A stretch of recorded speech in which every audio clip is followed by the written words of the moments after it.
Well, good evening, everybody. Good afternoon from Athens. It's a pleasure to be here with you. Dear Secretary General, dear President of the Parliamentary Assembly, dear Commissioner for Human Rights, dear President of the European Court of Human Rights, dear chairs of committees and institutions of the Council of Europe, dear Mr. Sicilianos, dear Mrs. Bakoyani, it's a pleasure to be here with you today. I would like to thank you, first of all, for accepting the invitation of the Greek Chairmanship to hold this discussion.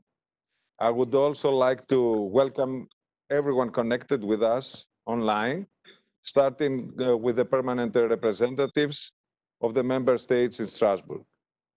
Ladies and gentlemen, following the situation created by COVID-19 pandemic, it became apparent that we need to put on the table the big question that is placed before us: the impact of the sanitary crisis on our democracy and our fundamental freedoms.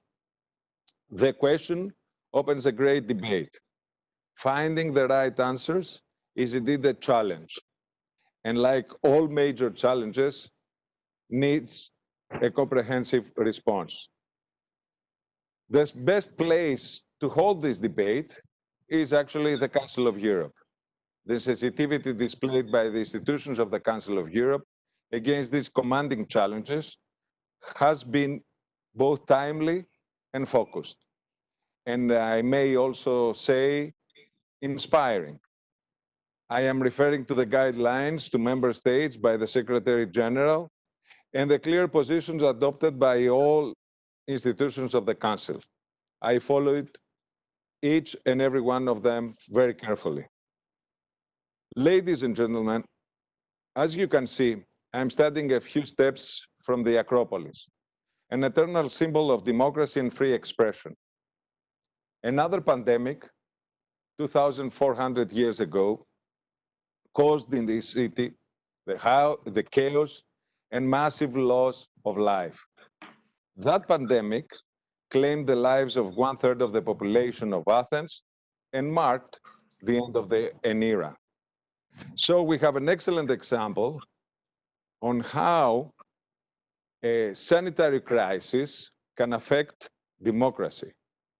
Public health and democracy are both at a distinct position in our pyramid of values and in our long-standing European political, cultural, social, and legal tradition.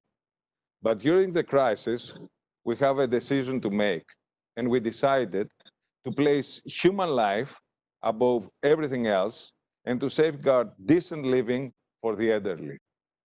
As Ministry of Health spokesman for the pandemic, the Greek professor, Mr. Chiodras, that spoke to us on a teleconference on Monday, he stressed the greatest achievement of modern medicine and said that this extension of life was exactly what the COVID-19 threatened.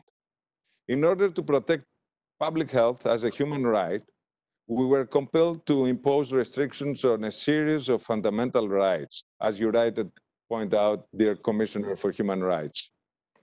These restrictions varied both in intensity and in their objective.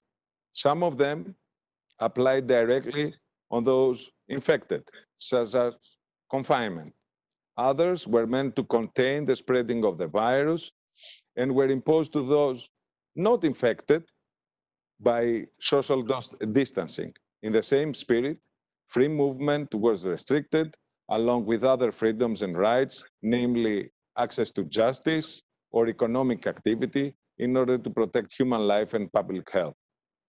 As we were watching the empty streets of our cities, we knew that this was being done for the right reasons.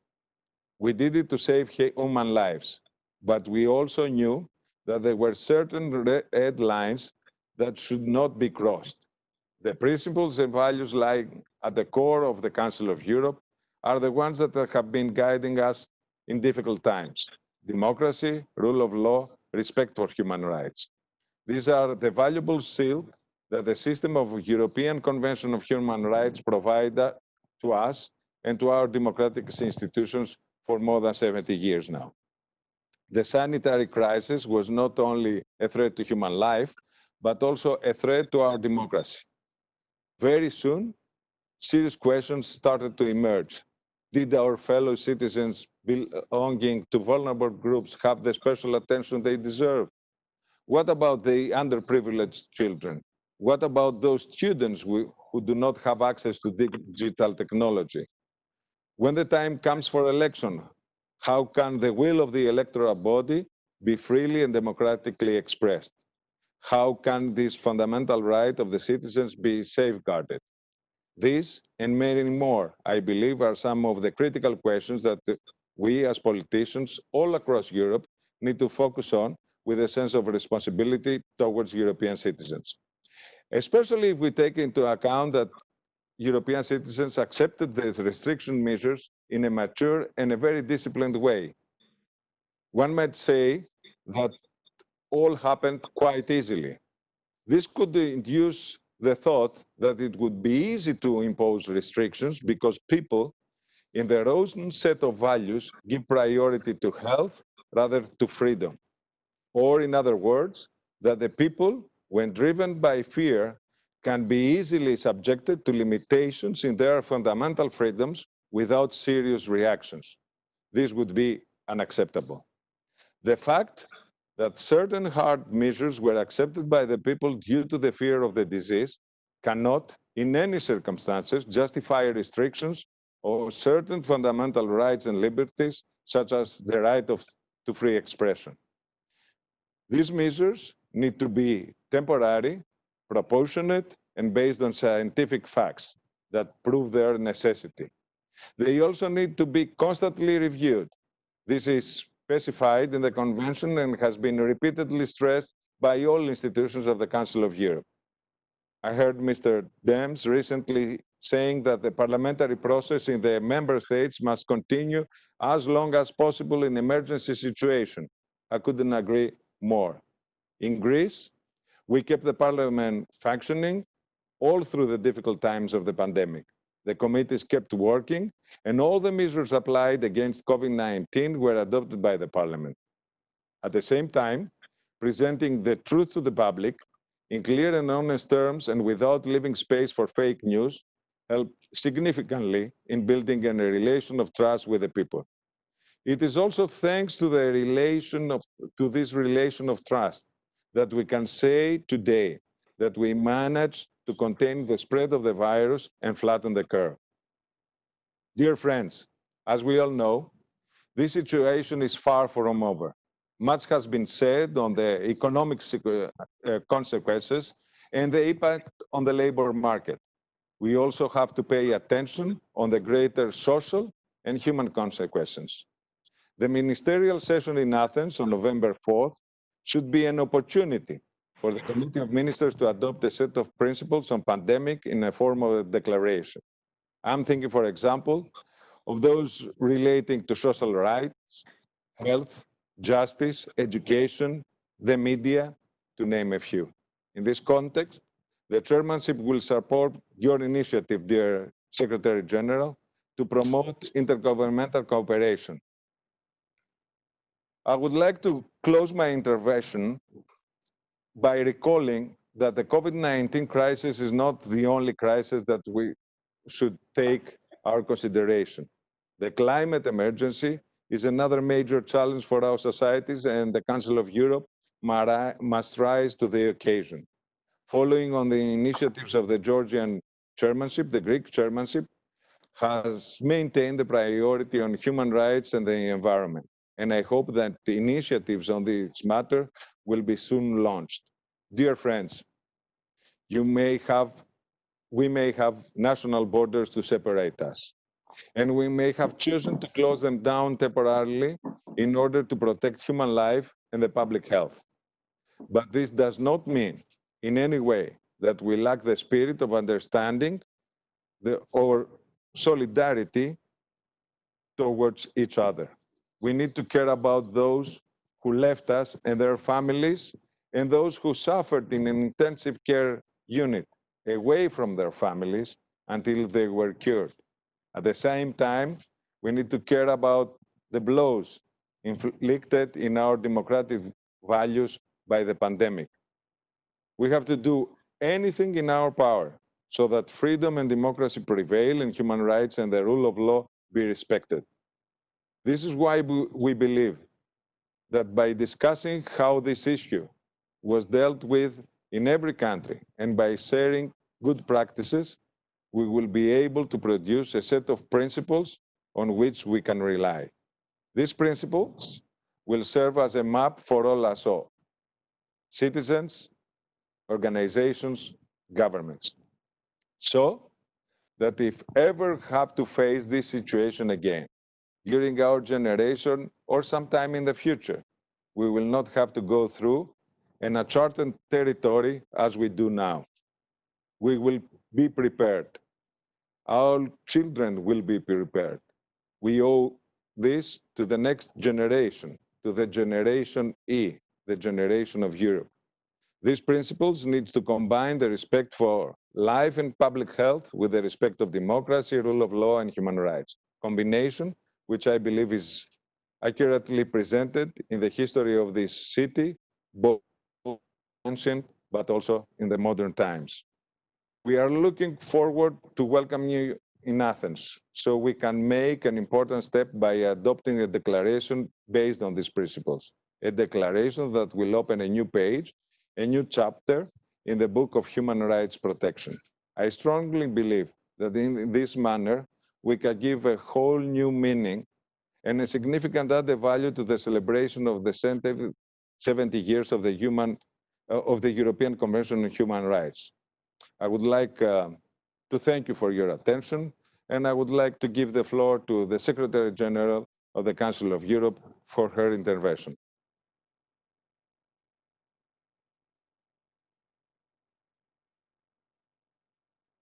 Dear Secretary General. Yes. Do you hear me? Yes. Alors, bonjour à toutes et à tous, Monsieur le Ministre, chers collègues. Le Conseil de l'Europe aide ses États membres à protéger et à promouvoir les droits de l'homme, la démocratie et l'État de droit, quelles que soient les circonstances et à tout moment. Et assurément, aujourd'hui, les circonstances sont particulièrement difficiles. Il existe au sein de notre organisation une volonté ardente de soutenir les autorités nationales afin de mieux faire face aux répercussions de la pandémie de COVID-19 conformément à nos normes juridiques communes. La manière dont nos agents ont adopté leur méthode de travail et réorienté leurs activités en est la preuve. En avril, j'ai publié des lignes directrices pour aider nos États membres à trouver un juste équilibre dans la définition de leur réponse à l'urgence. Cette boîte à outils a été conçue pour contribuer à ce que les mesures prises par les autorités soient proportionnées à la menace que pose le virus et limitée dans le temps. Et elle s'appuie sur un large éventail de travaux. Nos organes se sont entretenus avec des experts. Ils ont organisé des événements en ligne et publié des mises à jour, des déclarations et des informations pour aider les autorités nationales à lutter contre les effets du coronavirus. Les domaines couverts par ces travaux comprennent, entre autres, la protection de la santé en vertu de la Convention européenne des droits de l'homme, de la Charte sociale européenne et de la Convention d'Oviedo. La liberté d'expression et d'information et la liberté de la presse, la protection des données et la cybercriminalité, l'antidiscrimination, la diversité et l'inclusion, la prévention du racisme et d'intolérance, la prévention de la traite des êtres humains, les droits des enfants et la protection des enfants contre l'exploitation sexuelle et les abus sexuels, et des questions relatives aux langues minoritaires au regard de la multiplication des politiques dans le contexte actuel. Stepping back, it's fair to say that some specific challenges stand out across Europe as a whole. For example, the rights to health and equitable access to healthcare have come under strain as some health systems have proven unprepared. And vulnerable groups experience particularly grave consequences where the provision of healthcare is inadequate. These groups include the gravely ill people in extreme hardship, the elderly, and those deprived of their liberty, including migrants. Related to this, social rights are threatened as incomes fall, unemployment goes up, and recession bites, with a disproportionate impact on some parts of the workforce, including women. Women have also been exposed to a higher risk of abuse in their homes, given lockdown restrictions. We have published a resource web page to help national administrations tackle this. And the president of Grevio has noted that many national administrations are rising to the challenge. But the increased use of instant messages to aid organizations is evidence of the fear that many women are living with. I have been clear about the need to address this, just as I have warned that member states must ensure that the pandemic does not lead to a weakening of the democratic foundations on which our civil and political rights and all our freedoms rely. Is there more that we should do? It is important to hear your views, because for our response to be as effective as possible, we rely on your insights. And as we move forward in this fluid situation, it is vital that we continue to learn from one another's experience and use that knowledge to guide our next steps. So the decision of the Greek Chairmanship to organize this meeting and to prioritize the Council of Europe's response to the pandemic is greatly welcome. I look forward to seeing the political declaration intended for Athens in November taking shape. And I hope that the process leading to the preparation of its principles will unite all parts of our organization. This would be a fine way to mark the 70th anniversary of the European Convention on Human Rights, which also united so many across our continent. Thank you very much. Well, thank you, Secretary General. Now I would like to pass the floor to Rick Daems, the President of the Parliamentary Assembly. Rick. Thank you very much for having us. I think it is great to have this meeting in order to share some experiences and some views on the report or the declaration or the decisions we will be taking in the Athens Ministerial. I'm very fond of the fact that you have decided as a Greek presidency to have a set of principles put in a political declaration at the end of your presidency. Maybe a few elements I would like to bring into this debate. First of all, it's all about values, it's all about fundamental freedoms. And as I get it, basically what we are addressing is what about democracy and human rights during a pandemic crisis or any big crisis. I would like to add an element which is not only during the crisis, but what about after the crisis, right? So what we see is that a lot of countries are taking measures, and we should be aware that in some cases it might be that governments, executive powers, what have you, will try to keep some of these restrictions in place for political reasons.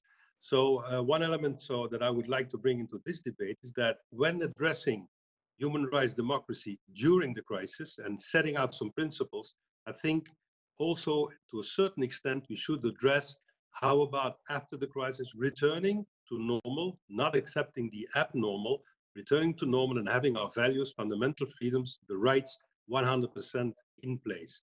It's the first thing that I would like to mention in this meeting. Second one, I think what is also very important to address in a declaration is the fact that we are a multilateral organization. So this is about doing something together and doing something alone. What we've seen is that a number of countries have tried to cope with this crisis very unexpected in a very singular way, like getting back to themselves. I think that was not always right. I think that we should have over-the-border consultation. I think we should try to do things a little bit parallel in the same way.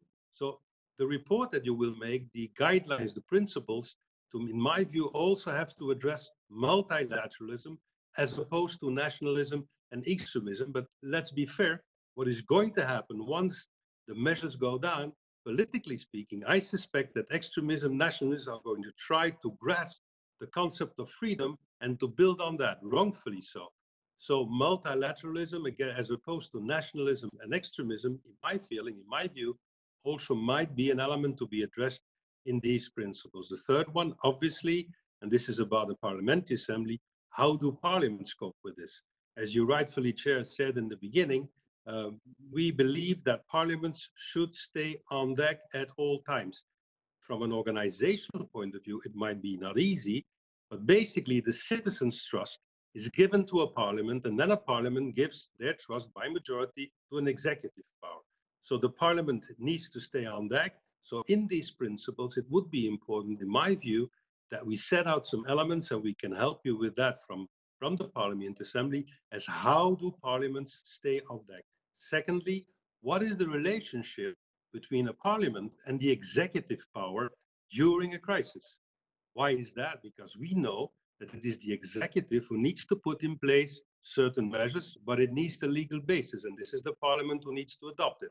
Many countries have given from the parliament executive legal powers, if you wish, to the executive, of course, to be approved afterwards back in the parliaments, but this relationship between parliament and executive also is a domain that we need to, I believe, address from a point of view of what would be the red lines not to cross in terms of this relationship, what would be the red lines not to cross in terms of diminishing the power of the parliament and basically diminishing the power of the people who, again, have given their power into a parliament. Now, as far as the Parliamentary Assembly is concerned, what are we doing now? We are preparing 5 reports, and they can be added as an additional information, as a substance to the declaration, the principles you will be working at from the chairmanship. The 5 reports are on legal, with an opinion of the Cultural Committee on media. So legal is basically the court rule of law.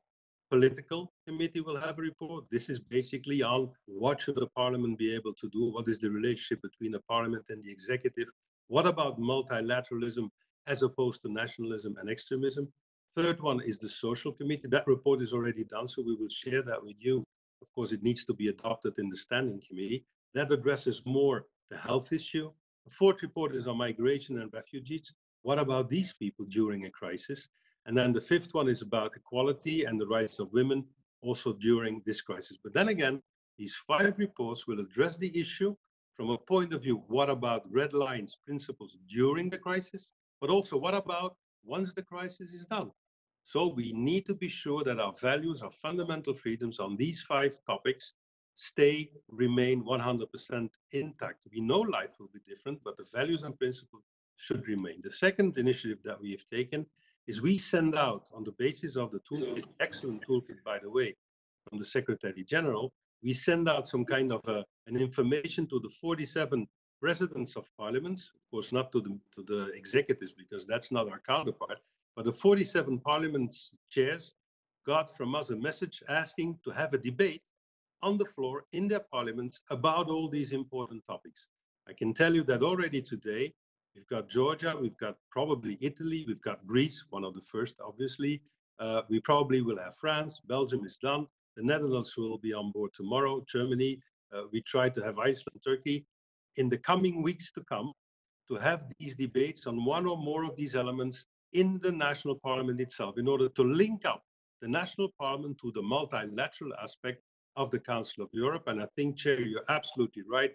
This is something we need to address together. You cannot address it alone. So that is the second initiative that we've taken. And of course, we will feed that into your endeavor in order to to the substance, provide with elements that you can use, and I hope, and I'm sure that we will deliberate on that together, to try to feed into what would be these red lines, what will be these principles to basically adhere to during a crisis. But again, what about after the crisis, protecting 100% values and fundamental freedoms? Maybe one last remark I would like to make. Thank you for mentioning the environment. It has been quite peculiar in the sense that it's never happened before. So I've been told that the same priority is carried over through different presidencies of the Committee of Ministers. The linkage between environment and human rights is important. We will start working on that in the near future. I hope that we can do that under the form of a trialogue. We've done it before and it worked very well. So I do hope that this issue also will be on board, because this is also something we should look at as an opportunity. Everyone has seen what happened during the pandemic concerning nature and other issues. I think the public, the citizen, is more sensitive to it now. And so to a certain extent, a decent, clean, healthy environment is a basic human right. So linking both and also maybe putting it to a certain extent into the principles that you are working on for the November Ministerial Conference, I think that will be very important. Voila, this would be a number of elements that I would like to put on the table in this meeting. Once again, I would really like to thank you for having this initiative. It's very important that we can share our experience, that we can put our views on the table. Et pour finir, à toutes et à tous, une belle journée. Je sais bien que je vous ai adressé en anglais tout le temps, mais je ne voulais pas provoquer des problèmes avec les interprètes. Et donc, je vous souhaite encore une fois, encore une belle journée après notre réunion. Et un grand salut de l'Assemblée parlementaire depuis Strasbourg. Grand merci pour avoir cette réunion. Je pense qu'il y a beaucoup de valeur là-dedans. Merci et à bientôt.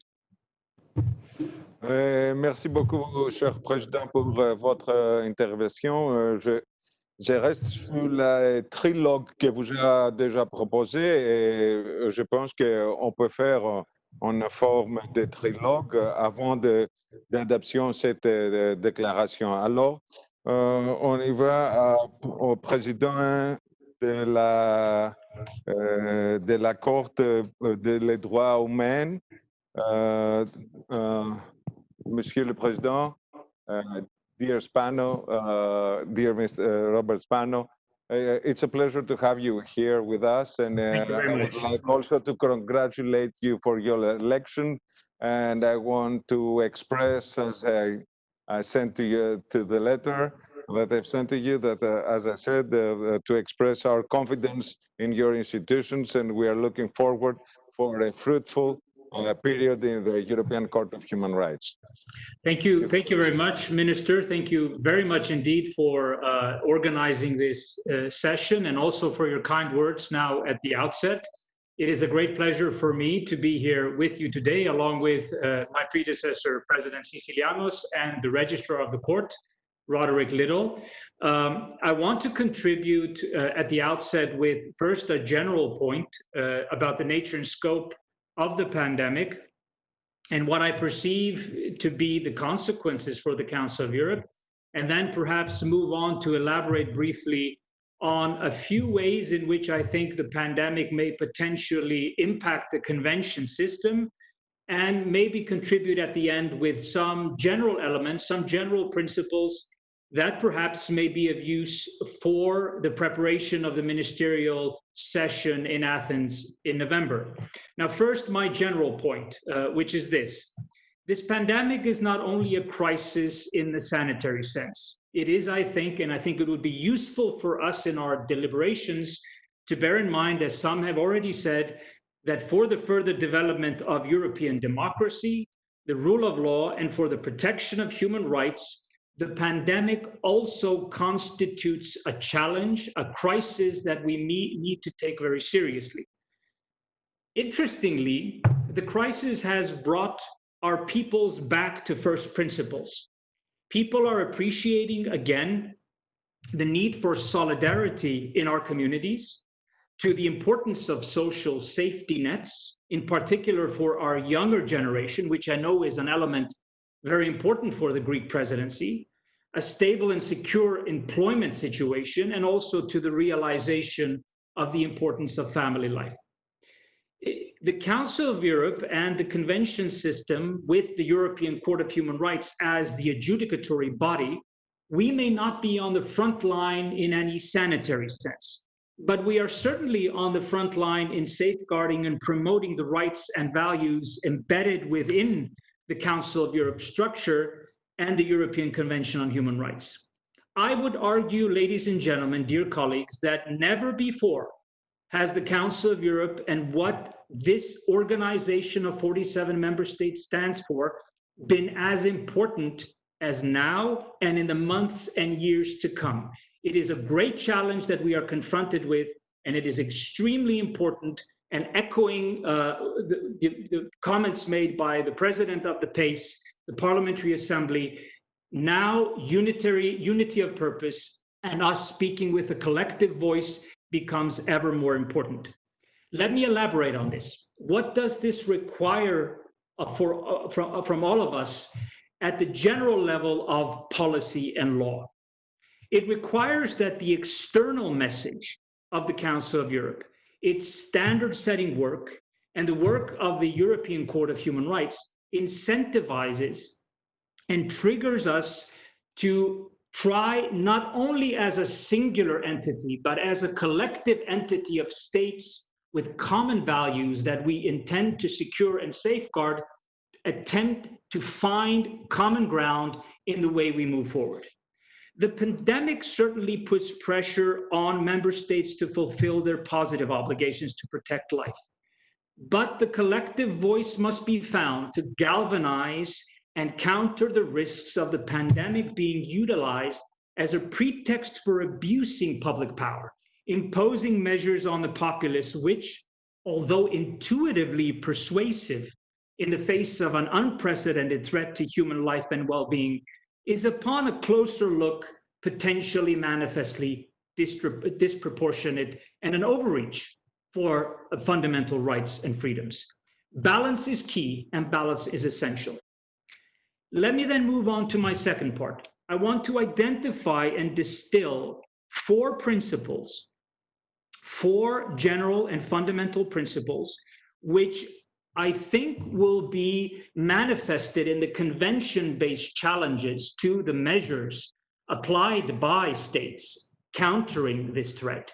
But I think principles which might be kept in mind in the upcoming work of the Greek presidency. And to some extent, I want to echo what was just said by President of the Parliamentary Assembly, Rick Daems. Some of the elements I mentioned, I will come back to as well. The first principle, the public interest, whilst undoubtedly important, cannot be an absolute trump card for national authorities in the fight against the pandemic.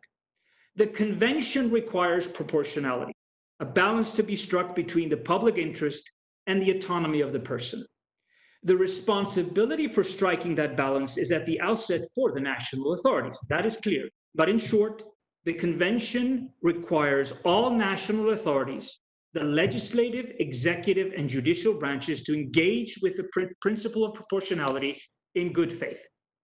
Second principle, the principle of legality. It is based on the primordial principle of the rule of law that permeates the convention. This principle will become ever salient, ever more important when lockdowns, restrictions on freedom of movement, and other such measures are imposed. The principle of legality requires that measures taken at national level are accessible and foreseeable. This precludes vague and overbroad rules that run the risk of unpredictability and arbitrariness in their enforcement. Third principle, and here I come back to which I wholeheartedly agree with the president of the PACE.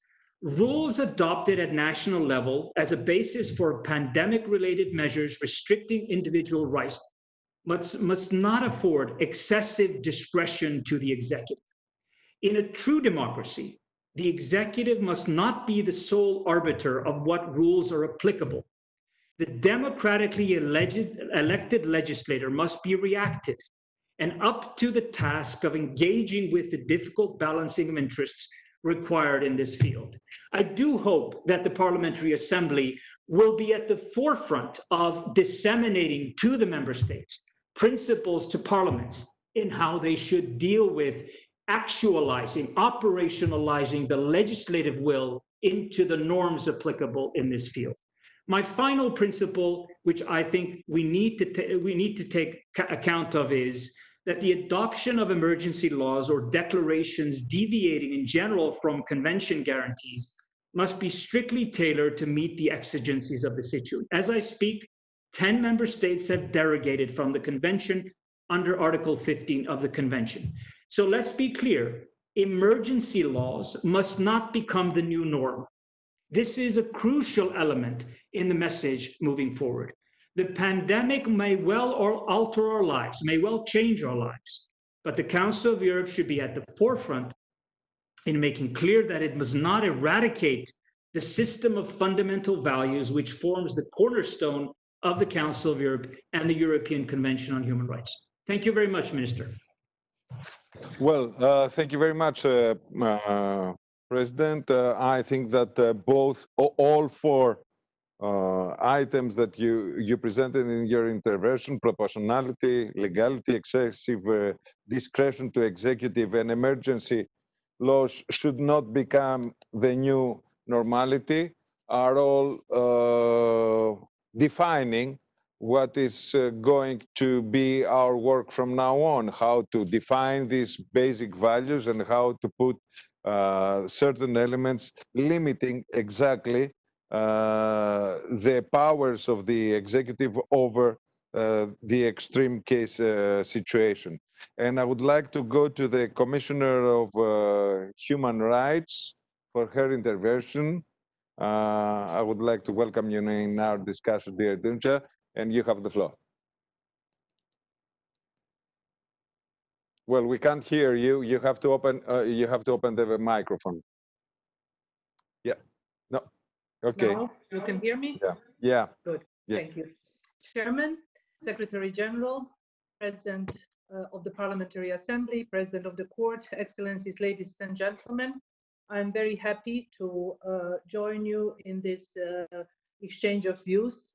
I must say that I would be much happier to be present in Athens, but even seeing you in cyberspace and seeing this magnificent scene behind chairman's, it's something that gives me hope that we will meet in November and that we are moving in a good direction. Now, I would like to offer some thoughts and some recommendations. The COVID-19 pandemic has been the deadliest event since Second World War for many of our member states. Like 9/11 and the 2008 financial crisis before it, the pandemic deeply shocked our societies and led to a series of measures that are taking a huge toll on people's lives. I therefore see today's meeting as a crucial one to develop a renewed commitment to making our societies more resilient, not only to this pandemic, but also to future shocks. What is at stake indeed is the type of society we want to live in and pass it to the next generations. The choices we are making now in the middle of the pandemic and the ones we will make in the future will determine whether we strengthen our freedoms or relinquish them, promote participation or undermine democracy, empower people or marginalize them. I see in particular three lessons that we can draw from the pandemic and that should inspire our response in a way. The first is that we need more equality. Indeed, we have not all been equal in the face of the pandemic. Those who were poor before it became poorer. Those who were disadvantaged faced even greater disadvantages. The case of older persons is emblematic, and it was already mentioned by the Secretary General. In many of our member states, they have paid the highest toll, not only for the health vulnerabilities associated with age, but also for the social settings in which many of them are kept. Those living independently also suffered because of the lockdown measures, that further isolated them from their families and the rest of the community. Although different problems have been affecting different groups of people, such as persons with disabilities, women, children, Roma, detainees, migrants, LGBTI people, and media professionals, they all share a common denominator. Their rights were not fully implemented before the pandemic. And this is one of the reasons we are facing even greater problems now during this pandemic. And this needs to be recognized by all.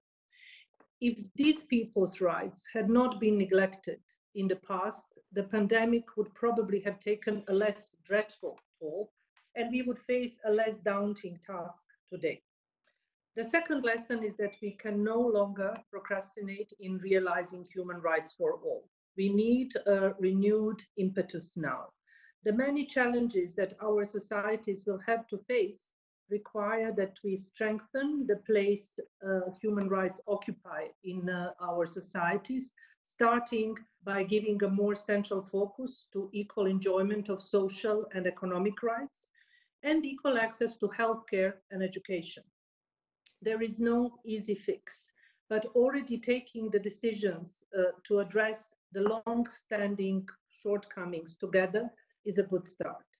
This is my hope for this exchange of views and the next meeting, that we decide to use the Council of Europe as a strategic tool to move forward together and reinforce human rights. And here I see the third lesson of the pandemic, and this is something that has been mentioned by all speakers before me, but particularly elaborated by President of the Parliamentary Assembly and President of the Court, and that is the need for strengthened multilateralism. No country can solve alone the complex human rights challenges that this health crisis poses, nor those that will come with future crises. Our organization stems from the vision of leaders who, standing over the ashes of the Second World War, understood that multilateral cooperation is the best tool to try to solve common problems. It is now our turn to give renewed impetus to the ambition of realizing human rights and facilitating the economic and social progress of our societies. The pandemic has dealt a severe blow to millions of people in Europe. They now really look to us, to the Council of Europe, and all the tools we have at our disposal to fulfill their needs and rights. And as your Commissioner for Human Rights, my message would be that we cannot simply betray these expectations, and I'm sure this will not be the case. Thank you. Well, thank you very much, Commissioner. Definitely common action is needed towards common problems. And I would like to ask now the President of the local and regional authorities, Anders Knape, to tell us what is going on at the local level, because, okay, we need a transnational response, but also local authorities should play a role on how to deal with these difficult situations. Anders, you have the floor. Thank you, Mr. President, and thank you for giving me the opportunity to speak to you in this important meeting on behalf of the Congress in Strasbourg. First of all, I want to say that we have, as a consequence of the situation, of course, as all others, cancelled all the meeting on the spot. We have had a lot of video conferences and other meetings, and we are very grateful for the facilities that the Council of Europe has organized so we could keep contact with the local and regional representatives all over Europe during this crisis. That has been a very good help.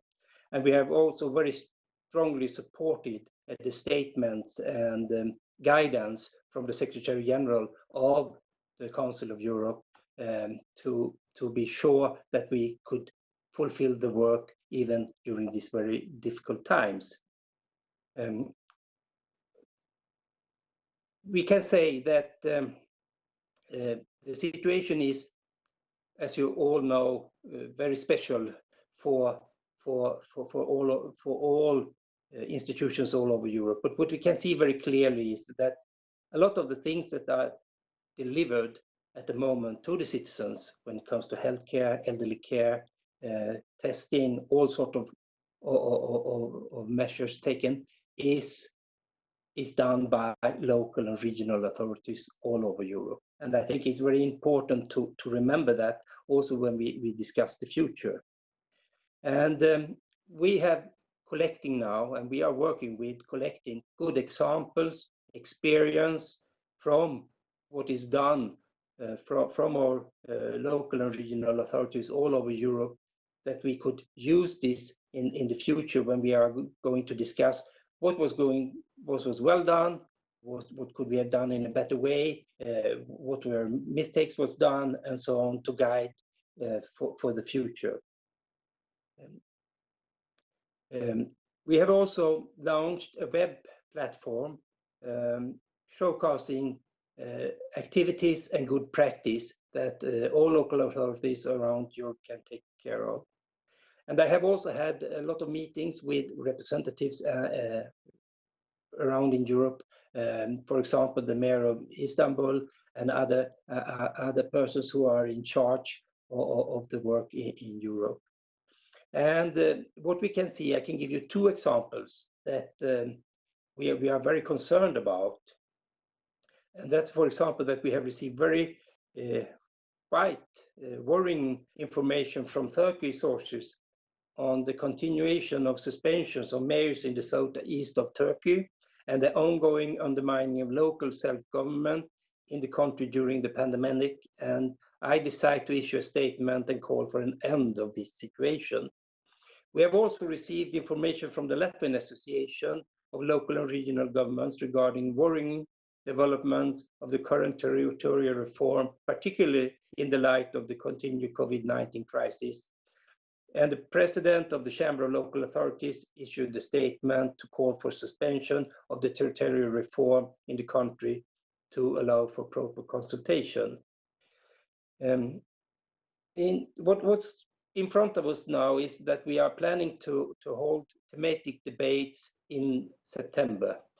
And we hope that we can have the autumn session in October.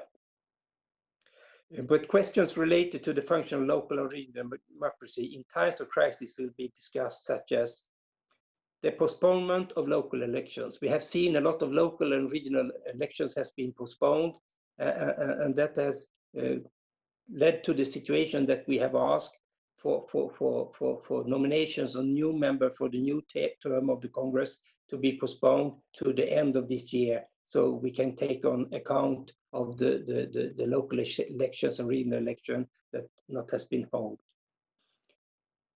The management of temporary changes of distribution of competencies, because we know there is in some countries a debate now that the local and regional authorities can't deliver or are not deliver enough. The national level have to take over these responsibilities. And of course, we have to work together, local, regional, and national responsibilities. But after the crisis, after we are has gone out of this crisis, I think we have shown during the years that when we have a normal situation, local and regional authorities can handle situations and can deliver to the citizens. We will also discuss the transfer of additional responsibilities to the municipalities without the necessary means, and the general application of the principle of local and regional self-government, among others. Our Monitoring, Governance and Current Affairs Committee in particular will respectively discuss safeguarding the European Charter of Local Self-Government in extreme crisis situations, the COVID-19 pandemic and challenges for multi-level governance, and protecting minorities in cities and regions in time of fundamental crisis. These debates will also involve the Congress Youth Delegate and international experts. And these results will also be reflected in the Congress priorities for 2021 to 2026. They will be the basis for the contribution of the Congress to the work of the Council of Europe on the lesson learned and to helping to build resilient societies in the post-COVID-19 period. In the fight against the COVID-19 epidemic, local and regional authorities found themselves at the front line. And I can say, in my capacity as president of the Swedish Association of Local and Regional Authorities, I have daily video conference and meetings with ministers on the role of local and regional authorities in the health sector, social service, public transport, schooling, enterprises, and non-profit sector, to name a few. Local and regional authorities are providing the operational share, but also a large part of the financial share of the burdens. They will also be key actors in bolstering the economic recovery and social revival of the member states. The priority in the coming months for all levels of government will be to join forces in order to overcome the crisis, help citizens, and prepare for the COVID-19 aftermath. And we stand ready to actively participate in the upcoming work of the Committee of Ministers in the respect and to bring its contribution to the ministers' session in Athens in November. And we are very grateful to having the opportunity to participate as a voice of local and regional authorities all over Europe in the Council of Europe. Thank you so much for giving me this opportunity. Thank you. Well, thank you, Mr. President. It's very important that you have pointed out the issue of postponement of local authorities election, which is one of the major issues that we have to deal with, and also the incidence of the pandemic being an excuse in order to intervene in the local authorities in some member states, something that should be by all means unacceptable. Now I would like to ask the voice of the INGOs, Ms. Anna Rurka, the president of the conference of the INGOs, to take the floor. Thank you, Mr. Chairman. Mr. Chairman, dear Secretary General, dear Presidents, dear Commissioner, Your Excellencies, ladies and gentlemen, I would like to sincerely thank Greek Chairmanship of the Committee of Ministers for organizing this exchange of views and ensuring the video transmission, making this discussion accessible to the general public. The pandemic has amplified existing inequalities. Vulnerable people and elderly people have become even more vulnerable due to a lack of access to services and rights, despite the extraordinary efforts of some government to, for example, temporarily regularize all migrants so that they can have access to care.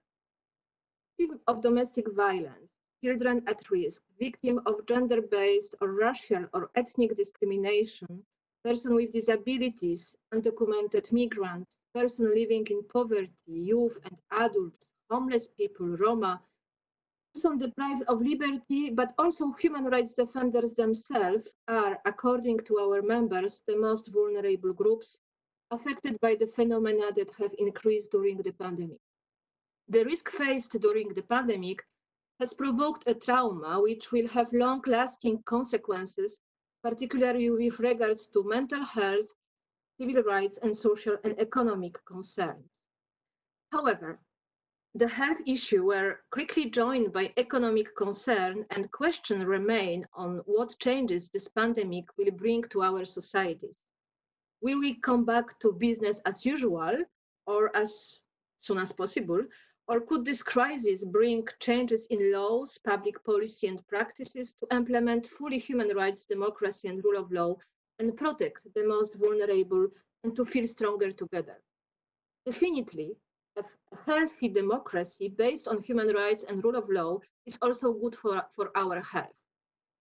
The pandemic brought a new dynamic to the exercise of representative and participatory democracy.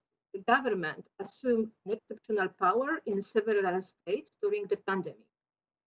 Civil society organizations and NGOs under lockdown have had to limit their physical presence in the field, but have quickly adapted to the condition by using the digital space for their monitoring or assistance work.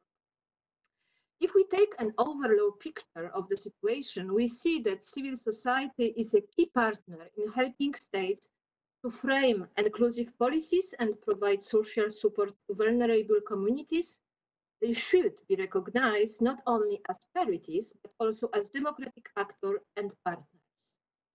Let me present now some recommendations that were formulated by our members. We observe some good practices respecting standards on civil participation in decision-making.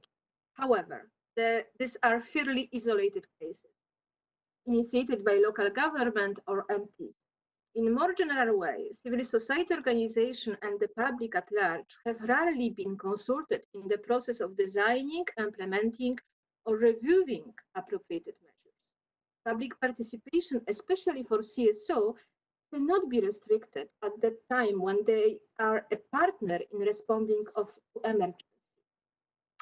There is also a strong need to create platforms allowing for a two-way communication among individuals, government, local authorities, non-governmental organizations, and private sector in order to inform about the initiative and to identify the condition of social vulnerability.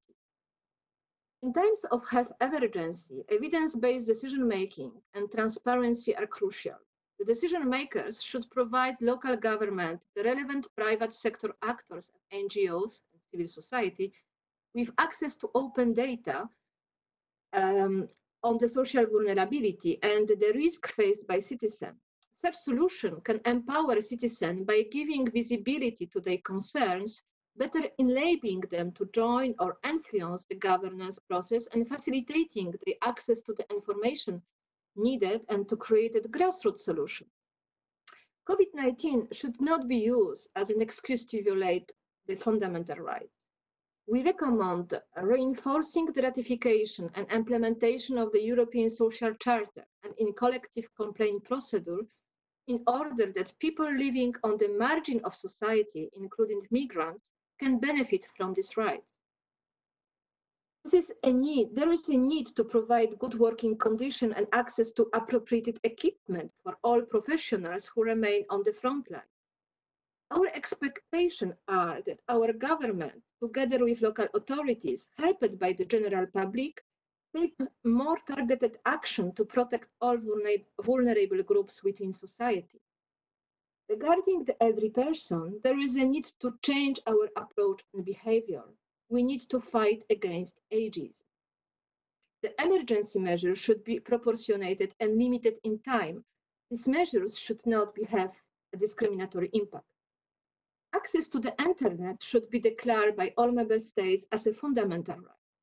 Finally, European leaders should be ambitious and build Europe on social and climate justice, putting human rights, rule of law, and democracy in the center. Thank you very much for your attention. We think as well. I think that it's going to be you open a debate for the ratification of the European Social Charter, and I think Mr. Palmisano is going to take the lead from you. But first, I would like to go to the President of the Venice Commission, Mr. Gianni Buciccio.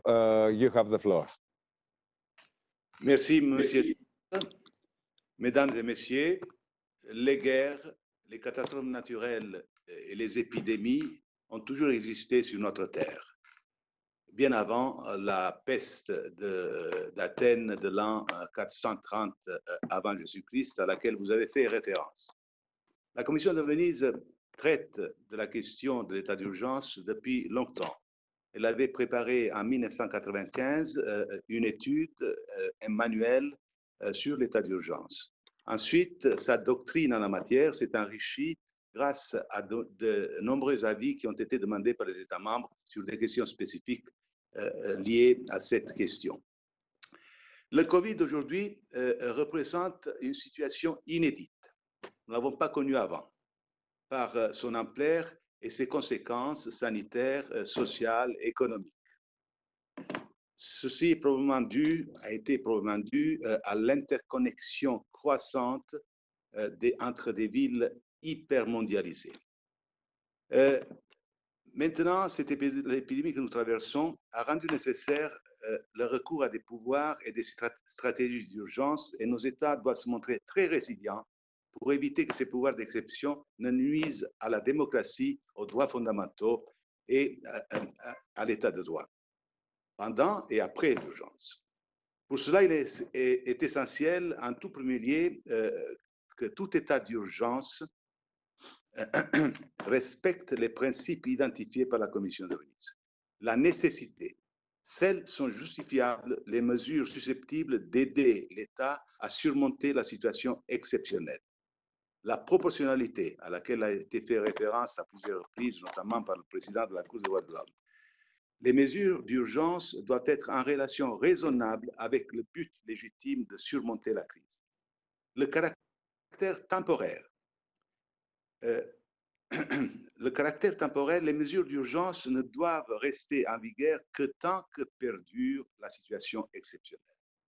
Contrôle parlementaire et judiciaire efficace de la déclaration et de la prolongation de l'état d'urgence, la prévisibilité de la législation d'urgence. Les règles de gestion de l'urgence doivent être définies à l'avance, bien à l'avance, par tous les stakeholders et sans précipitation.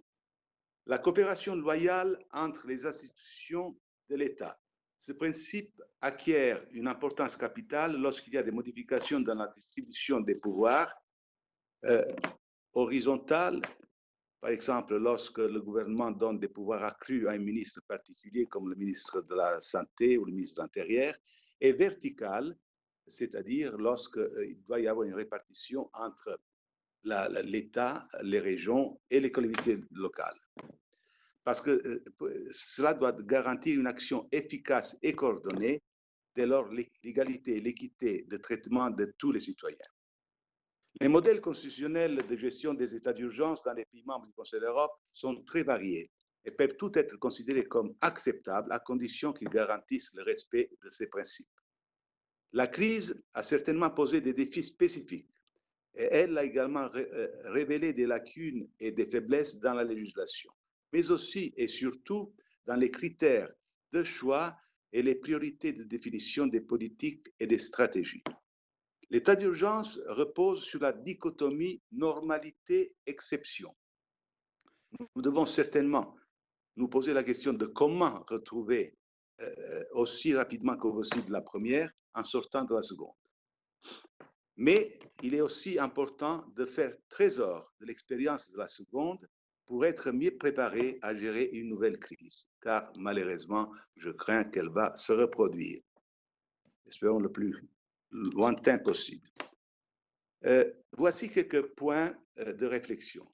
Le type, les modalités et le fonctionnement des mesures d'urgence doivent être conçus d'avance, en temps normaux, mais les mesures d'urgence ne doivent pas devenir la norme. Elles ne doivent pas faire partie des outils qui sont normalement à la disposition de l'exécutif.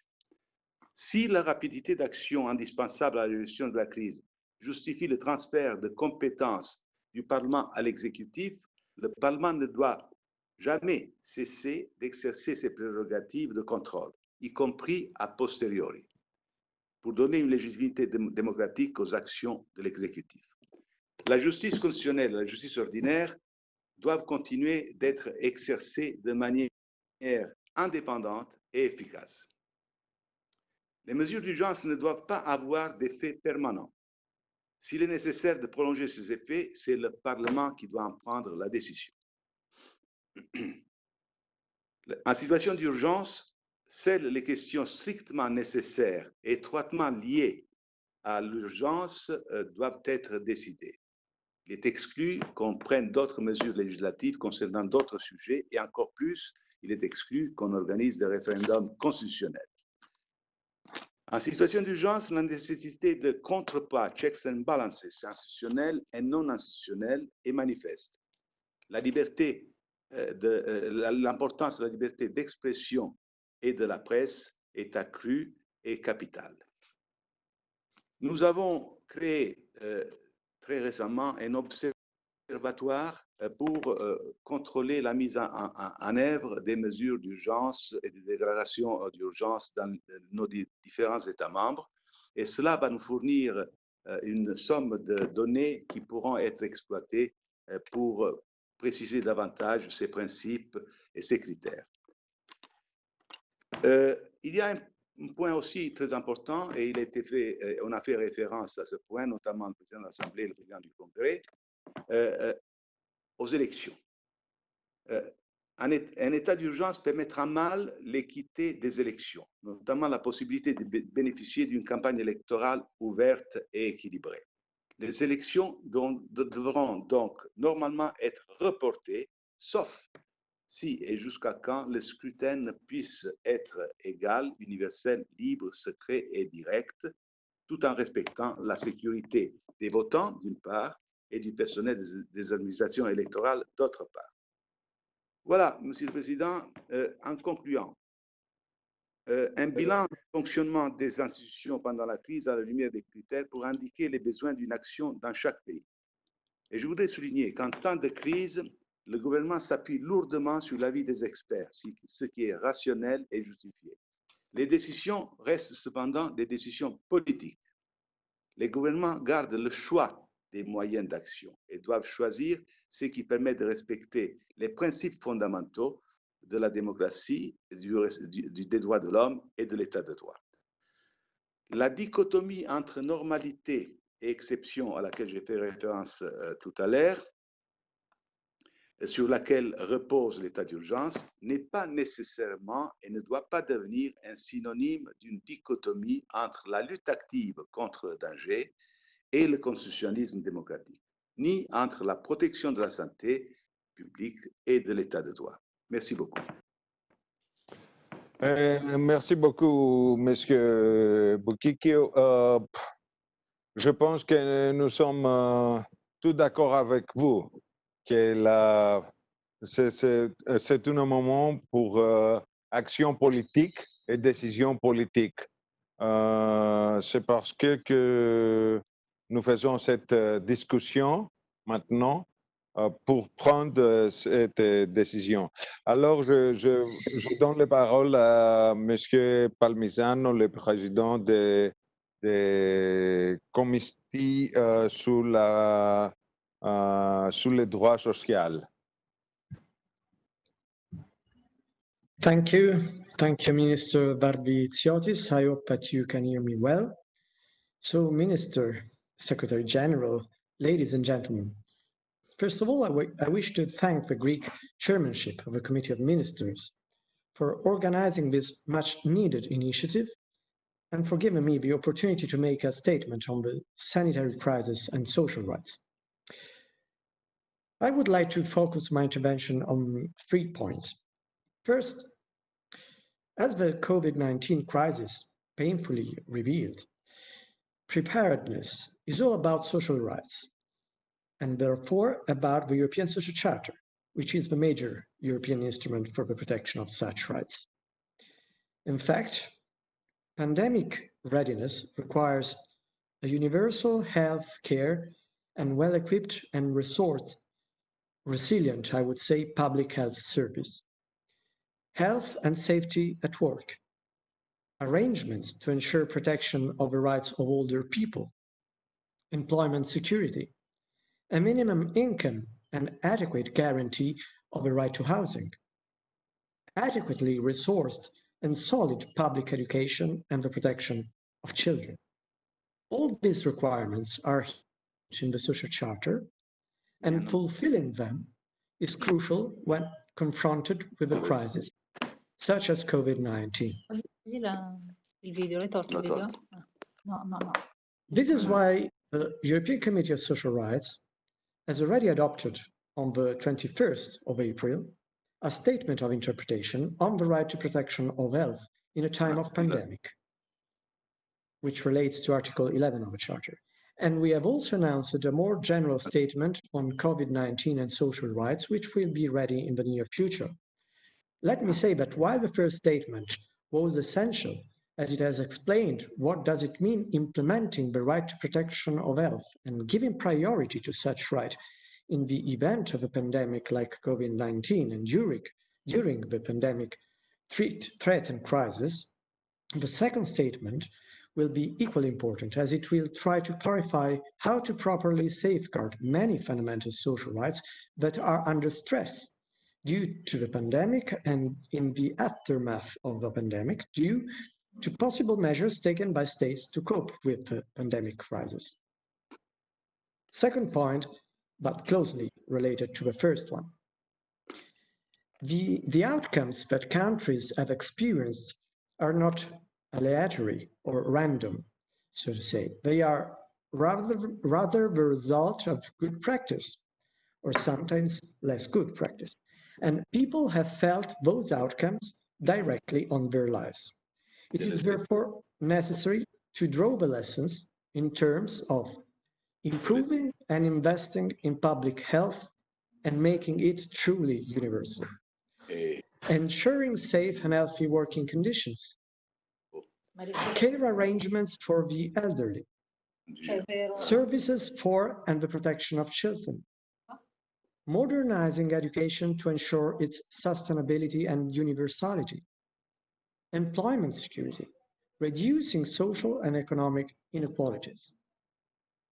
Given that this virus is here to stay, and that it is likely, unfortunately, that there will be other vira or other non-viral disasters, it is fundamental to draw such lessons and to construct our future with the necessary national, legislative, regulatory, and funding mechanisms in one hand, of course, but also with the European Social Charter in the other. The Charter is a unique instrument at European level. It is alive and well, and has potential to continue developing and growing. The Charter should be the lighthouse guiding the development of a new or renewed social contract fit for the 21st century, which many world leaders and reputed personalities now demand. And the third aspect I would like to touch upon is the Charter and its procedures are key governance instruments for member states to be best informed and equipped to take the best possible decisions in all areas which are covered by the Charter and relevant for responding to pandemic, sanitary, or other general crisis. Each state owes the best possible governance arrangements to its people and to all persons within its jurisdiction. Anything short of embracing the best instruments of democratic governance is unacceptable and amounts to government or legislators failing people. It is therefore necessary to step up efforts to strengthen commitment to the Charter and strongly argue in favor of member states that have not yet done so, ratifying the revised Charter, accepting more provisions, preferably all, and accepting the collective complaints procedure, as Madame Roca said.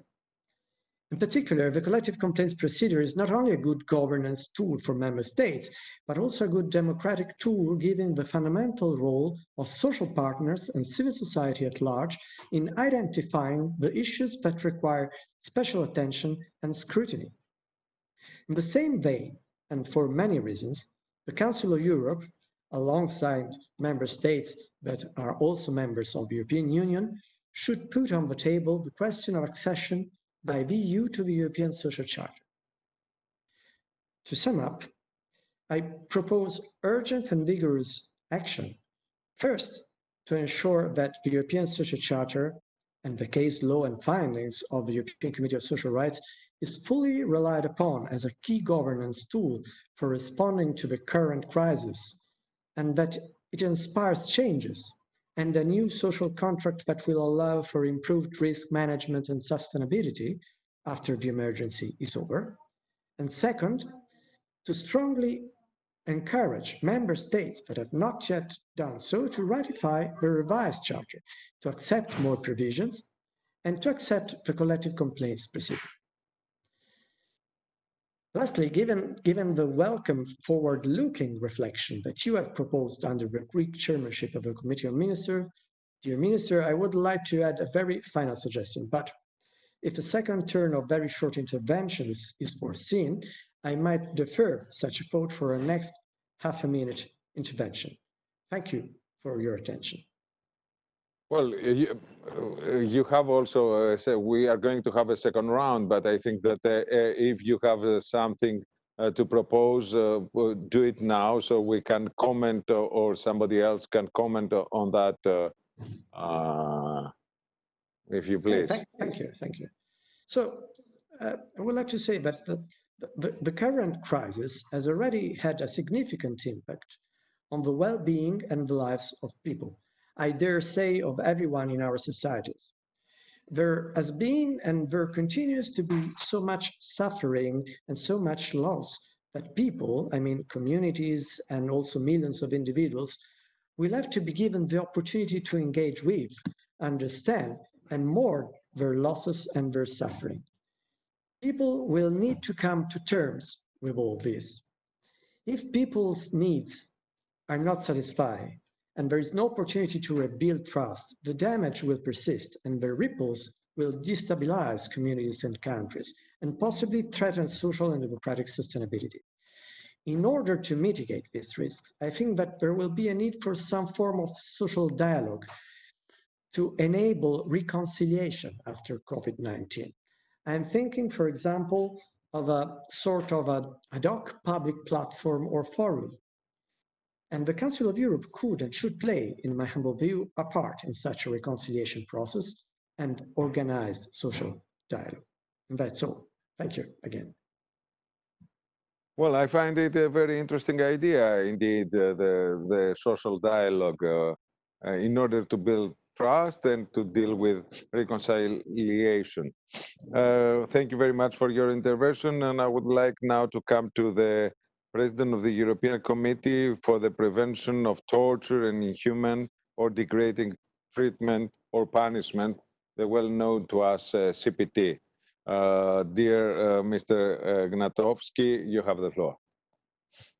Thank you very much, Minister Varvitsiotis, the Chair, Secretary General, President of the Parliamentary Assembly, President of the European Court of Human Rights, Commissioner for Human Rights, Excellencies, ladies and gentlemen, dear colleagues.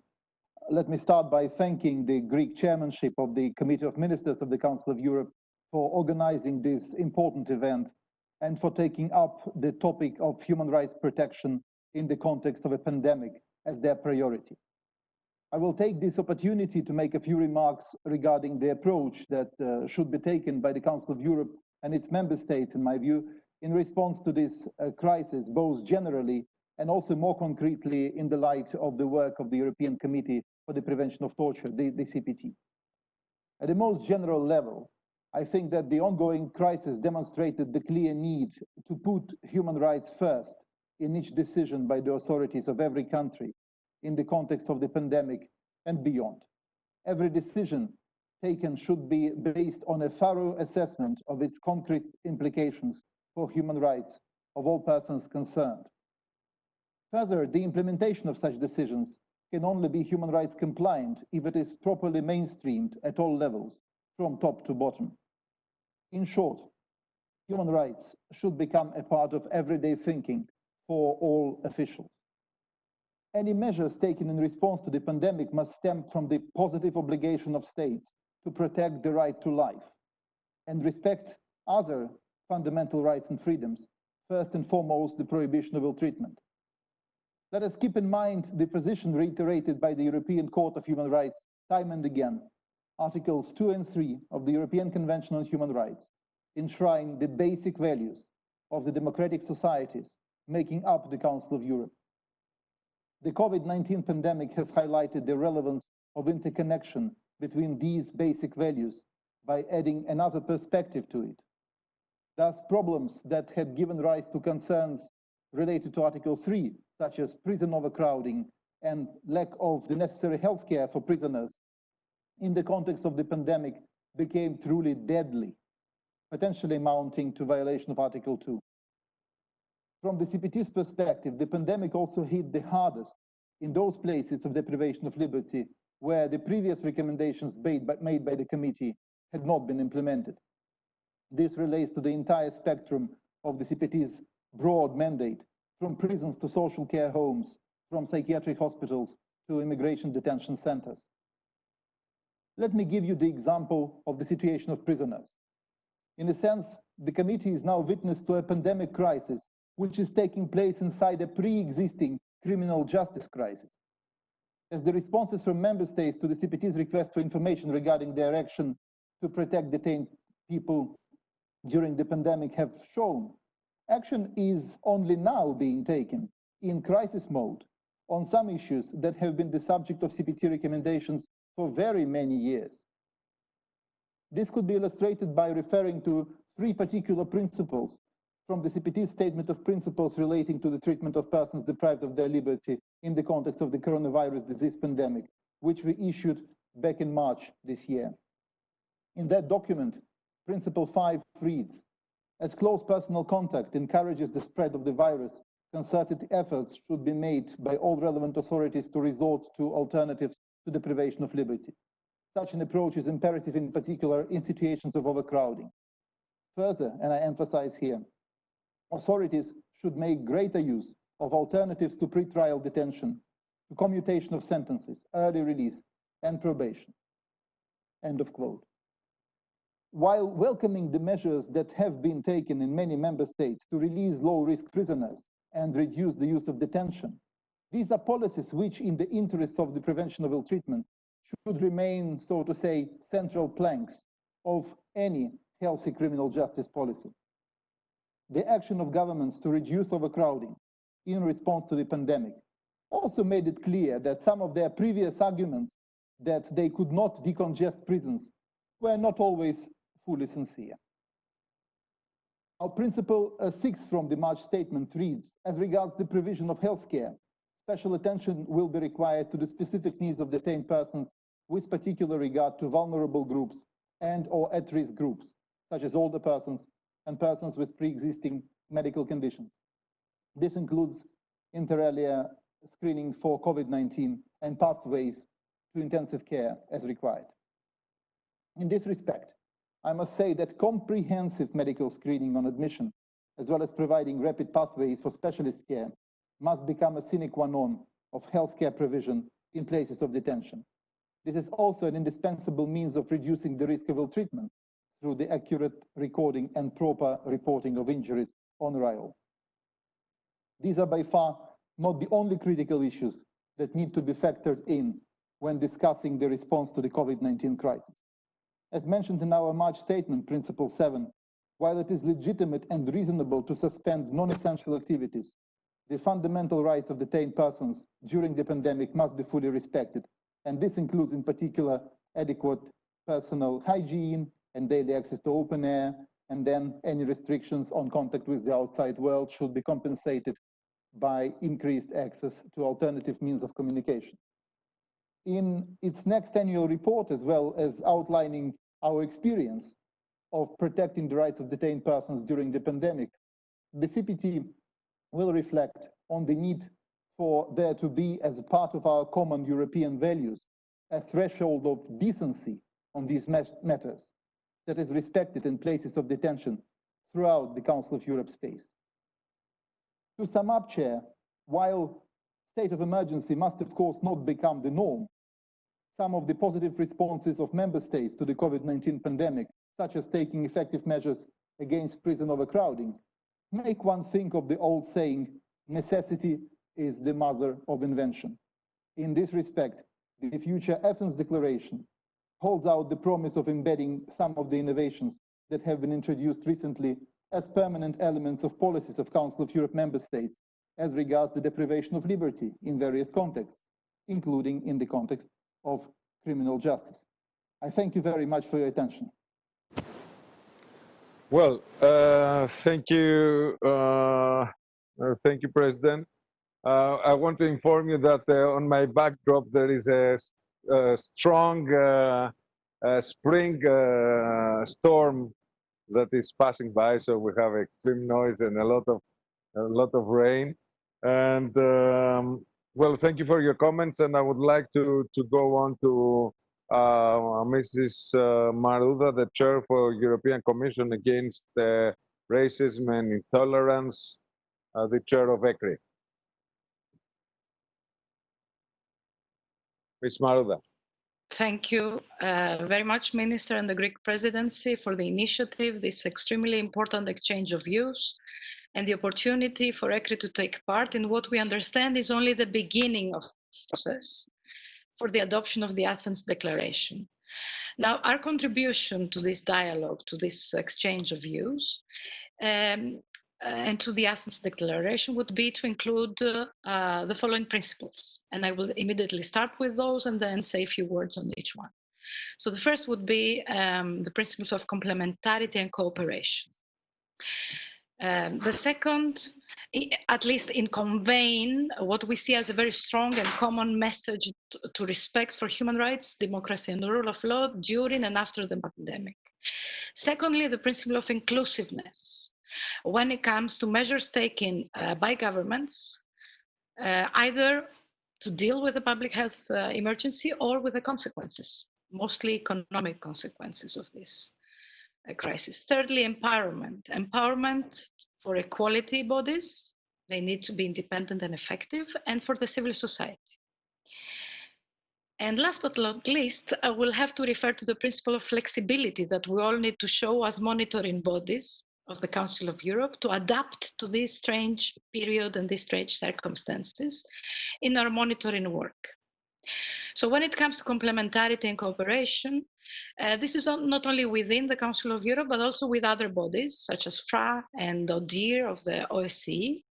And we have started this cooperation as ECRI with a joint statement on the 21st of March. It was the Day Against Racism and Discrimination. And we continued with this cooperation throughout this period, and we think this is important, but also within the Council of Europe, cooperation with all monitoring bodies. We have a complementary work, and it's very important to make sure that this work is even more reinforced in this period. And I'm, of course, talking to two monitoring bodies that are not taking part in this particular exchange of views, but I'm pretty sure they will be invited for the next round of exchange of views, and it's the two bodies that are part of the anti-discrimination unit of the Council of Europe, the advisory group of the Framework Convention on National Minorities, and of the Charter of Regional and Minority Languages. Secondly, cooperation with the court, the European Court for Human Rights. Already when President Sicilianos was there at the last plenary we had in ECRI in December 2019, we mentioned the importance in the work and the cooperation between the court and monitoring bodies such as ECRI for the work on violations of the European Convention of Human Rights, but also prevention, because this is also extremely important for us. Cooperation also with the European Committee of Social Rights, especially in this period.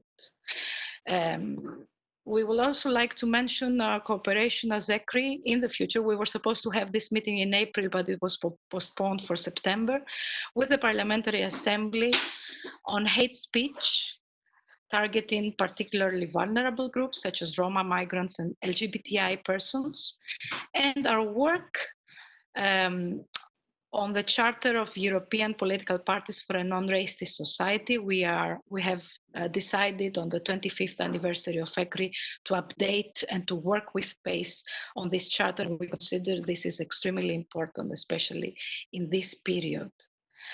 Now, as you know, our monitoring bodies and ECRI never actually stopped working.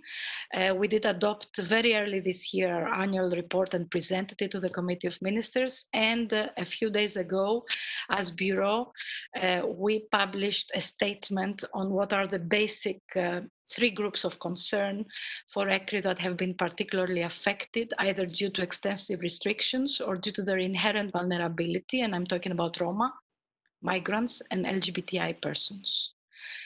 We have underlined as Bureau in our statement that Roma and migrants already face poverty, marginalization, and exclusion, whilst often experience intersexual discrimination. And through our work, we have observed that these hardships are only deepening with the COVID-19 pandemic, and the exclusion of the most vulnerable people will further intensify if governments do not take action to meet their specific needs and to counter anti-Roma and anti-migrant hate speech and violence as a matter of urgency. We also consider that the current crisis is a litmus test for Council of Europe member states to protect human rights of LGBTI persons, both in public and at home, online and offline. When we presented our annual report late February at the Committee of Ministers, we underlined that xenophobic ultranationalism and racist hatred in Europe continued to undermine the action taken or planned by governments and other partners to make equality for all a reality, to present diversity as a major strength, and to develop more inclusive societies. In a number of countries, these trends were further inflamed by politicians or public figures in general who wished to stir resentment against specific groups. We as CoE have seen that what we witness in the US these days is a worrying trend that we have also observed in our monitoring work in Europe. Because people who feel that they are left behind by an economic and social squeeze in recent years saw equality for all as a threat to their already shrinking resources and perceived the inclusion of marginalized groups, such as migrants or Roma, as further unwanted competition. I'm afraid this feeling will only grow with the economic crisis that is coming unless inclusiveness becomes the norm. Empowering equality bodies and civil society is extremely important, and as CoE we call on states to take due account of our general policy recommendations and to cooperate with equality bodies and civil society organizations when developing, implementing and evaluating the responses to the COVID-19 pandemic. Public policies designed to address the challenges posed by the pandemic and future economic consequences should not be based solely on public health and economic considerations, but should also rely on strong human rights considerations. When it comes to flexibility, with CoE at the Bureau in March, we already adopted our reports with an extraordinary written procedure for the first time. And these reports on Albania and Austria were published yesterday. And I think this is particularly important, and we have as monitoring bodies to show this flexibility. And we are having our plenary in June, end of June, virtual. So this again is very new and very important to mention. We have also had a number of meetings and 2 working groups that were planned on our future work, the working group on anti-Semitism and the working group on hate against Muslims. And we have adopted a general policy recommendation 16 years ago, but now we think it's high time to work again on these general policy recommendations and see where we are. And our next general policy recommendation will be on LGBTI, and we will soon start our work on that. In our monitoring, what we are doing is more and more, and this you can see in our last reports, work on good practices, best practices, not only policies of the central government, but also of the local authorities, and we consider this very important. And because of the CDA-DI, which is the new steering group on anti-discrimination of the Committee of Ministers, launching of a survey, we are, as CoE, also having an input on this survey on what are the best practices of the different member states in dealing with the pandemic, and this survey will appear in September. Now, our recommendations at this stage and on ways to move forward. What we would like to mention is, 1, support the adoption or improvement of national policies against racism and intolerance, ensure an inclusive and fair recovery for all after this pandemic, ensure that funding programs, reopening of the economy, restructuring and improving access to basic services, included the new recovery instrument of the European Union, include measures that address the specific situation on employment benefits, access to health education and decent accommodation or work of all those marginalized. This is central to assess the disproportionate impact of COVID-19 on marginalized groups and to design tailored responses. And I would like to end with a final recommendation that governments should adopt a clear human rights-based approach at all times, and even more so in times of crisis. And this means that in the COVID-19 task forces or advisory boards that have already been set up by governments, we think that they must include specialists in human rights, and particularly in the fields of equality and non-discrimination. Thank you very much. Well, we thank you. We thank you as well, dear Maria. I think that you have added specific points in our discussion. I point out flexibility, which is something that definitely needs to be highlighted in any intervention, because one rule in this time shouldn't be so strict, and everybody should adapt on their own needs. And I will pass now the floor to George Nikolaidis, the chairperson of the Lanzarote Committee, the Convention of Protection of Children Against Sexual Exploitation and Sexual Abuse. Dear George. Thank you. Thank you, Minister. Thank you for this invitation of our committee to participate in this event, as well as for your overall good efforts in highlighting the issue of human rights in the COVID pandemic era. For our perspective, as societies fight COVID-19, they also have to face the devastating potential impact the pandemic and the measures to address it might have on children. This might unfold in several dimensions, one of which is the impact on children's mental health in terms of the fear they experience, in terms of their disruption of social life, in terms of their stopping education and social contacts and interactions, in terms also of the visible economic crisis that seems to be emerging in the directly foreseeable time, that puts pressures on families, children, and adolescents. In that sense, many international organizations have been recognizing that the impact on children, especially on mental health of children, of this current crisis should be one priority area for all modern states, and this is acknowledged not only by organizations such as WHO or UNICEF, but also from organizations such as the World Economic Forum and others. Apart from that, there is the dimension of children's exposure to domestic abuse, and that's more pertinent to our job as monitoring body of Council of Europe. We know that hundreds of thousands of children have been sheltered in place. We also know that the vast majority of perpetrators in incidents of violence against children are children's own parents or caregivers.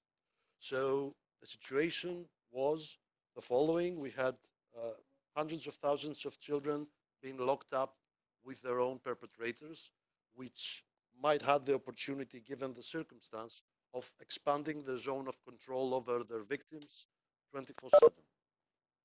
That was the reason for me and the vice chair of the committee publishing a statement at early April, highlighting the importance of the issue to all parties of Council of Europe and asking from all parties to take specific initiatives to enhance child protection during the time of the lockdown. We also expect, and anecdotal reports from various countries, parties of Council of Europe verify that in the time in which countries more and more lift the lockdown measures, we will have more and more disclosures by children that will have the opportunity of disclosing someplace, somewhere, while on the contrary, on the previous time of the lockdown, they had not the opportunity to do so. In that sense, as we conclude our declaration, as societies, as we fight the COVID-19 pandemic, we should remember that violence against children is another pandemic that makes millions of victims every year. And we shouldn't forget that. We also have underlined the issue of extremely vulnerable children, such as children in institutional residential care facilities, children with disabilities, children placed in other out-of-home placement, in makeshift refugee camps, or they were deprived of their liberties. These children are additionally vulnerable in the situation of being perpetrated in terms of domestic violence and abuse of their own rights. One last dimension of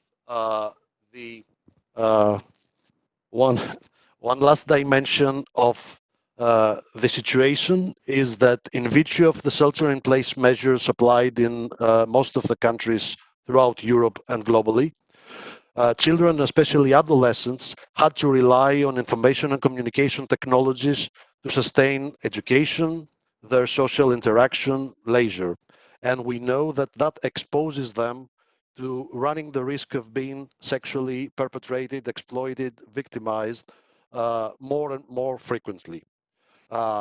Therefore, we believe that efforts should be made in enhancing the services that offer support to children, that information for helplines and other resources for asking for help should be made available to children themselves, but also families, parents, and caregivers should be supported in being able to handle of difficulties of their children's potential mental health issues. Last but not least, we have asked all parties to inform us about initiatives they have taken throughout the lockdown area. And we have received several very interesting good practices that we are planning to be able to discuss in our forthcoming mid-June online plenary meeting in order to come up with some more comprehensive image of good practices that work or common errors that should be avoided. In concluding my intervention, I would like to just sum up that our own contribution to the issue of human rights can be made sense in a very simple three-principle way. The first one is that our problems as societies that were before the COVID epidemic are still there, and we should not forget that we have also to combat them as well. And in that sense, what was said by one previous speaker is fully right, that those rights that were not fully realized before the pandemic, now we face the consequences as we do, for instance, in big institutions for the elderly. The second element would be that although we are societies that are technology-driven, there are simple social technologies that are effective, that could save thousands of lives, such as institutionalization or providing services for children victims of violence and sexual exploitation and abuse. And the third is that children are society's ultimate social capital, and we shouldn't spare investment and resources because actually they are the future of our societies. Thank you very much. Well, thank you, George. I think that we are waiting, everybody will wait to hear from you the good practices that you're going to highlight, and especially your personal medical experience and non-legalistic background give us another angle to this issue. And now I come to the former president of the European Court of Human Rights, Mr. Alexandros Linos Sicilianos, who has actually stepped down the day that the Greek chairmanship took over. So, dear Linos, you have the floor. Merci beaucoup, Monsieur le Ministre. Merci infiniment pour cette invitation et d'avoir bien voulu m'associer à cet exercice extrêmement intéressant. Beaucoup a été dit et prendre, disons, la parole à la fin ou presque de notre discussion n'est pas facile. Je voudrais néanmoins axer mon propos sur la notion de l'action face à la pandémie. Action positive des États, limite à cette action et caractère collectif de l'action. Alors, l'action face à la pandémie, à mon sens, c'est là deux dimensions qui ont émergé à travers notre débat. Et tout d'abord, bien évidemment, l'obligation positive pour protéger la santé et la vie.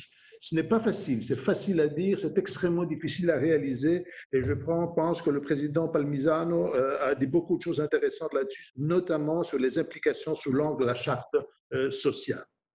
Mais il y a aussi un autre élément de cette action face à la pandémie, à savoir éviter l'accroissement des inégalités. Plusieurs orateurs qui m'ont précédé ont insisté sur le fait que la crise affecte notamment les plus vulnérables, les laissés pour compte, les groupes vulnérables, les demandeurs d'asile, les détenus, les groupes ethniques, les enfants, les Roms, les personnes handicapées, les chômeurs.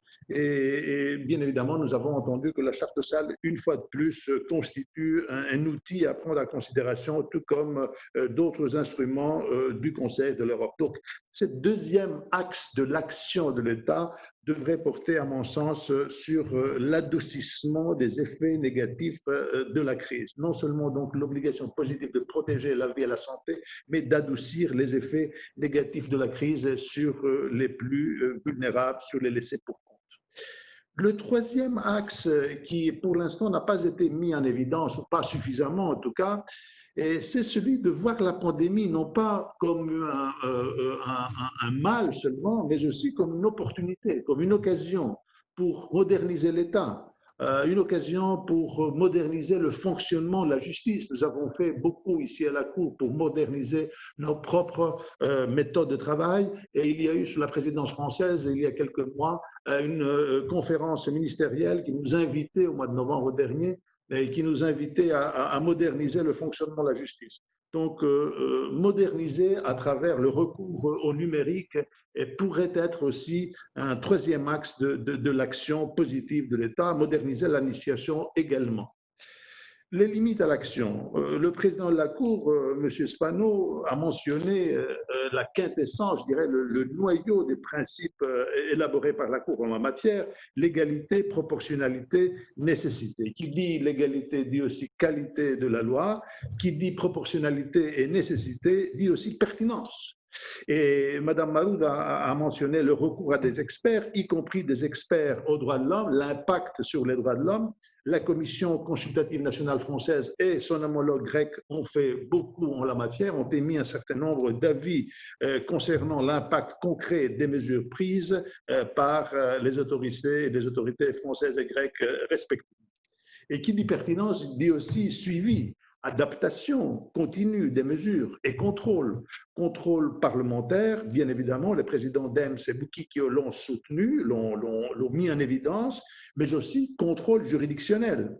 Notre réseau, le réseau que notre Cour a établi, le réseau des cours suprêmes, a recensé un grand nombre d'arrêts et décisions qui ont été pris par les juridictions européennes, le Conseil d'État grec, la Cour de cassation française qui s'est prononcée sur les ordonnances du 25 mars 2020, le Conseil constitutionnel français, la Cour constitutionnelle allemande qui a déclaré inconstitutionnelles certaines mesures face au Covid, idem pour ce qui est de la Cour constitutionnelle de la Bosnie-Herzégovine, etc. Donc, le contrôle juridictionnel est quelque chose de très important, ainsi qu'il ressort de cette étude, je vous assure, extrêmement intéressante, qui est effectuée au sein de notre réseau des cours suprêmes. Et puis après, ce contrôle doit se faire pendant la crise, mais il doit se faire, et cela a été dit et souligné, après la crise, pendant la période de sortie de la crise, pendant la période de transition, de levée des mesures et pendant la période de retour à la normalité. Enfin, troisième élément, je termine par là, Monsieur le ministre, l'action doit être collective. On l'a dit et répété, il doit y avoir des synergies multiples, des synergies au niveau national, bien sûr, au sein du gouvernement, avec une coordination des différents ministères, parmi les pouvoirs de l'État et des synergies également entre le gouvernement central et les pouvoirs locaux. Le président du Congrès l'a rappelé à juste titre. Et puis après, des synergies au niveau international, au sein du Conseil de l'Europe, parmi les organes intergouvernementaux et les organes d'experts, entre la Cour et les organes de monitorage, etc., etc. Donc, des synergies au sein de notre organisation, des synergies également entre le Conseil de l'Europe, l'Union européenne, l'OSCE, les organisations régionales donc en Europe et, le cas échéant, les institutions du système des Nations Unies. Voilà donc comment je verrai moi-même, en tout cas quelques suggestions au sujet des points qui devraient, à mon sens, figurer dans la déclaration d'Athènes qui sera adoptée sur votre responsabilité. Je voudrais saisir cette occasion pour vous féliciter une fois de plus pour cette initiative particulièrement pertinente. Merci beaucoup. Merci, cher Linus. Évidemment, l'occasion pour modernisation des modes de travail, ce que nous faisons maintenant, une téléconférence comme ça avec tous dans le même cadre. Alors, je passe je passe la parole à Madame Bakoyannis. Last but not least, Mrs. Bakoyannis, your vast political experience, I think you can, at the end of this circle, highlight things that you definitely see them in a different angle than we see. You can spot, the dark areas that we haven't highlighted yet. Thank you, Chair. Thank you. On behalf of my colleagues at the Greek delegation at PACE, it's a great pleasure to see you all and exchange views and opinions on the Greek presidency's priorities. I would like to thank Minister Miltiadis Varvitsiotis for this initiative as the Greek presidency of the Council of Europe commences. I think we have an overview of what our presidency will be focusing on and our main priorities and the reasoning behind them.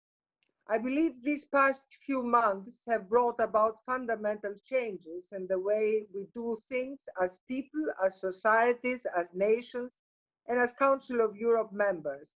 And although issues such as technology, human rights, public health, and modern challenges, e-governance and the democracy of 280 characters, also known as Twitter democracy, all of them existed prior to the pandemic, and they spurred debates among experts. Nonetheless, they were not placed in a context, in a real-life, real-time paradigm.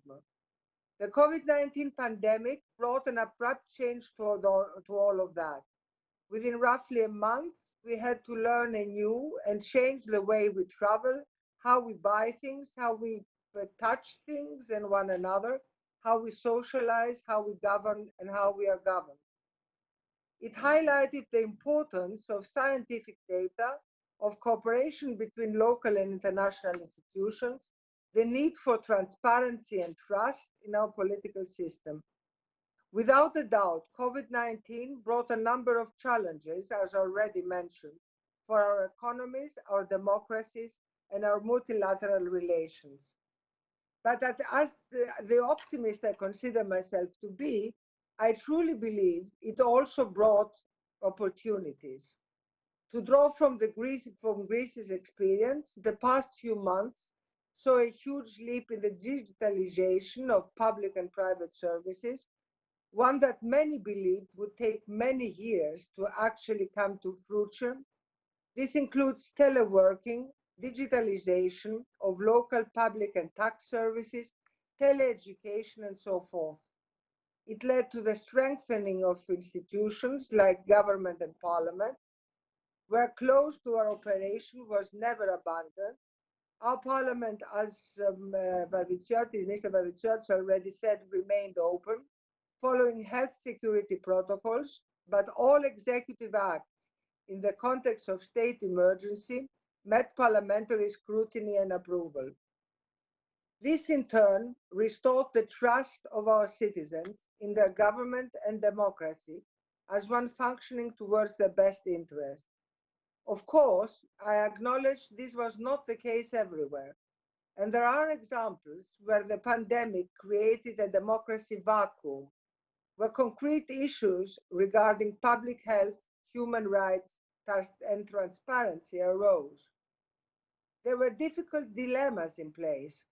There was need for emergency measures that would impact freedoms and citizens' rights in order to control pandemic, a virus with such a high rate of transmission.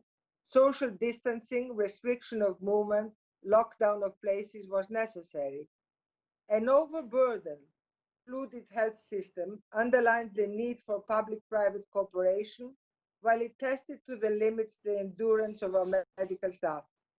And of course, in a plethora of other issues, the functioning of democratic institutions came into question, and in some countries, unfortunately, to a standstill.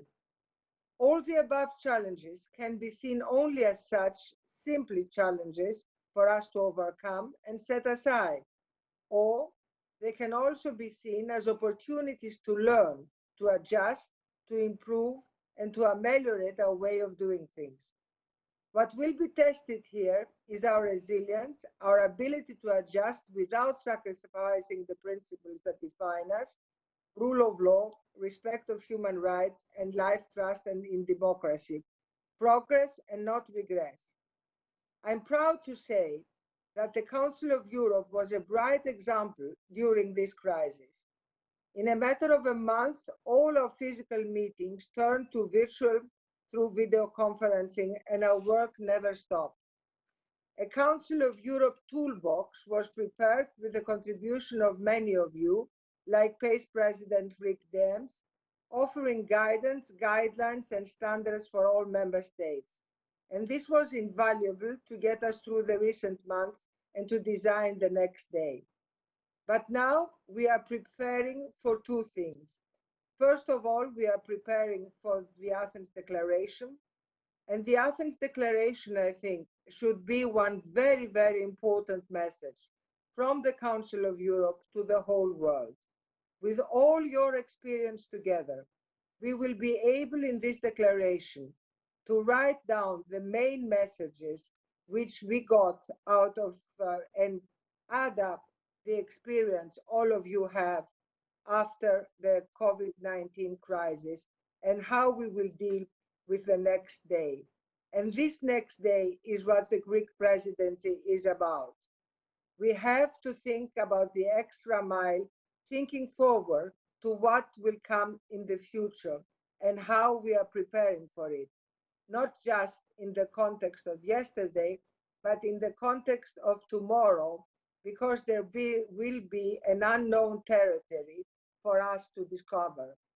We need a sincere discussion on our principles and our values and how they meet the needs during an ever-changing society, often in crisis and emergency. How the right to privacy meets the need to track and trace. Austria today just launched the Stop Corona Tracing application. How freedom of movement meets the need for social distancing, and how the often labeled bureaucratic democratic institutions need to respond to fast-changing and demanding situations. To sum up, we have an opportunity to set the pace, the standards, and the bar high for principles such as democracy, rule of law, and human rights in a world that is changing constantly, and in some cases with defiance to the above-mentioned principles.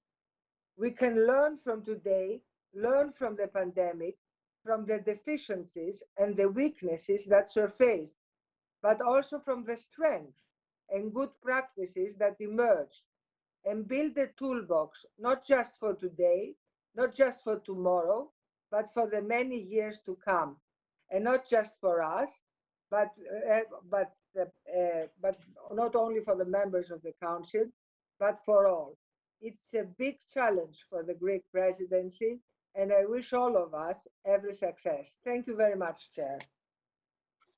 Well, thank you very much, Dora. I think that you highlighted different aspects and questions that have to be answered. And I know that both you and your team, you always raise the bar high. And we are going to keep up this nice struggle in order to raise the bar as high as we can in order to grab this opportunity, as you rightly mentioned. Well, I thank you all for your interventions. I would like, before closing, to ask whether there is any need for a second round of interventions. If there is anybody who would like to take the floor, please step up. Well, either we have tackled all the issues in a proper way, or the difficulties of a teleconference that's lasting more than a couple of hours I know that it's tiring. It will never be the same. A teleconference like a real conference, a vivid exchange of views. But I think that what we have managed today is to put on the table, with your substantive intervention and comments, to put on the table all the major issues that have to be tackled. From next week in the Committee of Ministers, with the help of the General Secretary, we are going to start dealing with these questions and to start formulating our first proposal. I would like to tell you that after a discussion I had with the Prime Minister of Greece this morning, we want also to, apart from going on towards the 4th of November, we would like to call also for a conference, a forum. Dora has proposed that in a teleconference we had a couple of days ago, to have a forum, a scientific forum on the issues that we're going to tackle earlier, before the November conference, and hopefully we are going to do it in a way with a physical presence sometime in mid-September, October, depending also on how the Parliamentary Assembly schedule is going to be formulated. And we are going to have also the Vice President of the Greek government leading this very well-known judge, Mr. Pikramenos, leading this initiative. I would like also to mention that on June 17th, at the same time, we are going to have another meeting with other committees, with the chairs of the other committees of the Council of Europe, because within this framework it was impossible to have everybody. So I will welcome definitely Madam Secretary General, but any of you who would like to join us in this second round of discussion. And I think that we have already tackled a lot of issues. I would like to thank you all for participating. I will let you know that the weather now in Athens is again sunny. You know, a storm, a heavy storm comes and passes by, and the sun comes back. So this is the way that we want to see also this storm that came into our lives and changed a lot. But as you have rightly mentioned, we haven't solved all the issues before in order not only to have the COVID-19 and the pandemic issues that arose from this situation to deal with, but we have to do also our proper work in defending human rights, in defending democracy, in defending rule of law. And this is a battle that is a constant battle towards the end, which is to live in a continent that the rule of law, democracy, and human rights prevail. Thank you very much for your participation, and thank you very much for your patience.